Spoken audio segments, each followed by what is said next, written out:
Welcome to Vintage Coin Op Restorations and International Mutoscope's 1955 KO Champ. If you've been following our videos, this is the third one that we have finished. Each one a little different. The first one was just a restoration on it. The second one was also a full restoration, and this is our last one that we're just trying to finish up here. It's a Sunday morning, and it's snowing here in Chicago.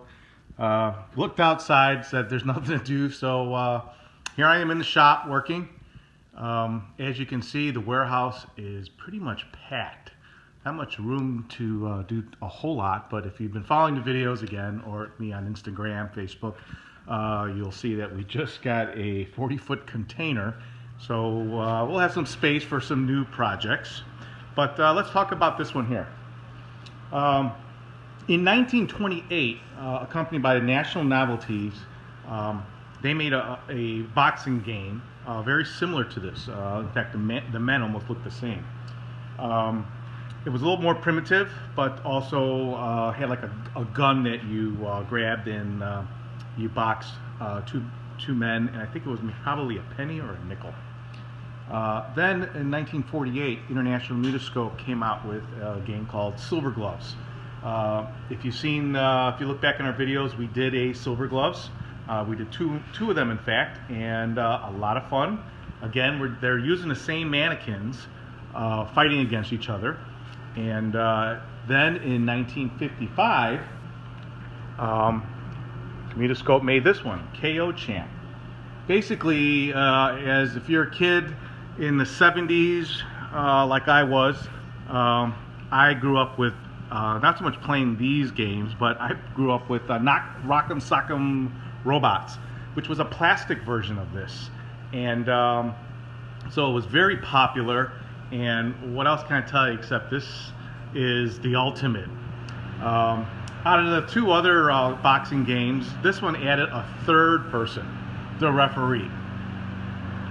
The men originally were aluminum, and over time they dulled out. So if you're looking at this right now, I'm going, wow, those guys are shiny.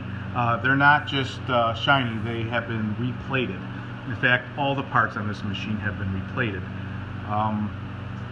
Replating can add a lot of beauty to a machine, but at the same time, each part, when it gets plated, has to be retooled, retapped, drilled, ground to make everything work again. So as beautiful it is, sometimes it could be a pain in the butt. With this game, it was. So many moving parts and so much time grinding and retapping and making sure that you don't chip the chrome, because especially when you do over aluminum, it gets acid, copper, and sometimes 2 coats of chrome. So there's a lot of buildup that we have to account for. Let's come around here. There were 2 versions of this game. There was a nickel version and a 10-cent version.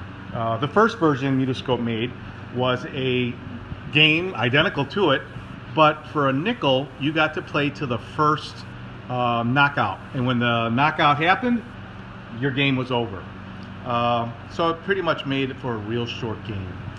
Then Mutoscope changed it around, increased it to 10 cents, and now you have multiple knockouts. So they did some rewiring of the board inside that we'll take a look at, and that made it a longer game. Unfortunately, the one thing they should have done is maybe a cutout of some sort and a score reel, so you can kind of say, hey, I knocked you down 3 times and I knocked you down 4 times. So here you have to kind of keep it to yourself and keep track of who's actually winning. Now, again, the men were red and blue, but we did go a little crazy on this one. And if you look, we got some stripes, which at that time, that's what the boxers had. So that's where we kind of went into the details. And if you look really close, you'll see that he's got a little emblem on his right side of his foot, and the shoelaces. We have tied shoelaces. And our guy on the other end is not exactly the same. He's got a little bit of a blackish brown here, so we changed them up a little bit. But the coolest little guy here, I think, is the referee. He's sporting what they would have worn. And if you know this machine, this little man in the original was painted turquoise, all turquoise. Why? I have no idea, but I think this is much better. So this guy's got pants on. We got a light belt buckle, a button-down shirt, bow tie, and we come around this other side. Just subtle hints of the shirt. And my favorite always is, if you know my Evans mannequin games, we always put like a, there you can see, just a little back pocket. Well, as I said, this machine has been completely restored, top to bottom.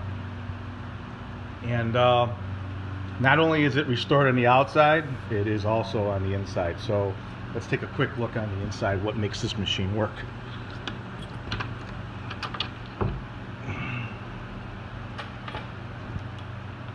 Hey, how did you get in there? Out of there, Frank. Well, inside is the new board. As I said, we completely took it all apart, detailed every piece. And what we have here is just a loop, meaning that these machines, they're always going to make a fool out of you, so you need to do some adjustments. And the original machine, you couldn't do that without taking everything apart. So here we have a quick disconnect, so we could slide this board out and work on it. Hopefully we won't have to, but you never know. Also, on the right side and the left side, we have the original locks in here. It didn't have a coin box. We didn't make a coin box for this machine, so you're not trying to pick up all the dimes on the floor here. And also, there's a nice little lock inside here. And there's your original plate that was located on the outside of the machine, but we changed it around and brought it on the inside, just because it couldn't be repainted because we would lose all the detail.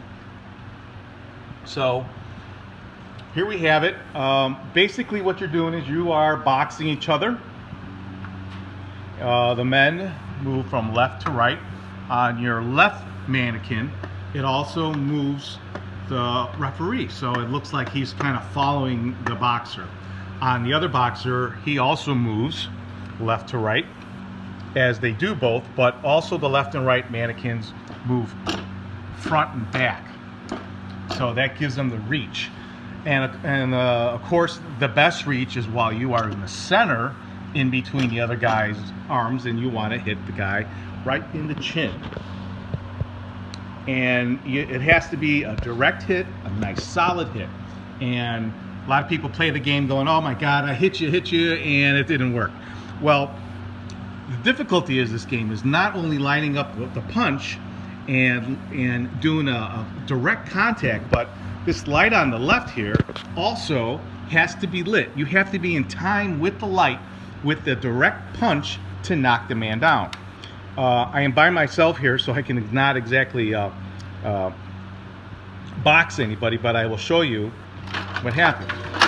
When you put your 10 cents in, the machine starts, and then you'll have to press the button. The button on either side person does it, and then the light starts to blink. And your mannequins can start to box. And if we were in there and we actually could do it, we would have the mannequin fall down, and then the coolest thing, the referee will start to move. I'll see if I can kind of reach into it, but yeah, both of us would have to be in, and you can see that it doesn't line up when I don't have anyone on the other side. Now the game lasts for approximately a minute. It's all hooked up to a typical bell timer of the time, and so you got a minute to play, and in that minute you count how many times you knocked your opponent down. So there you have it. This is International Mutoscope's KO Champ, and we are completely finished with this thing, and very excited to move it on here.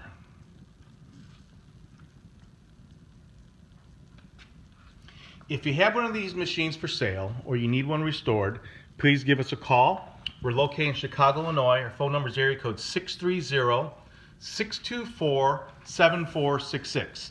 Thanks for watching, and make sure to subscribe to our videos so you can see all the new machines coming to the warehouse. Thanks for watching.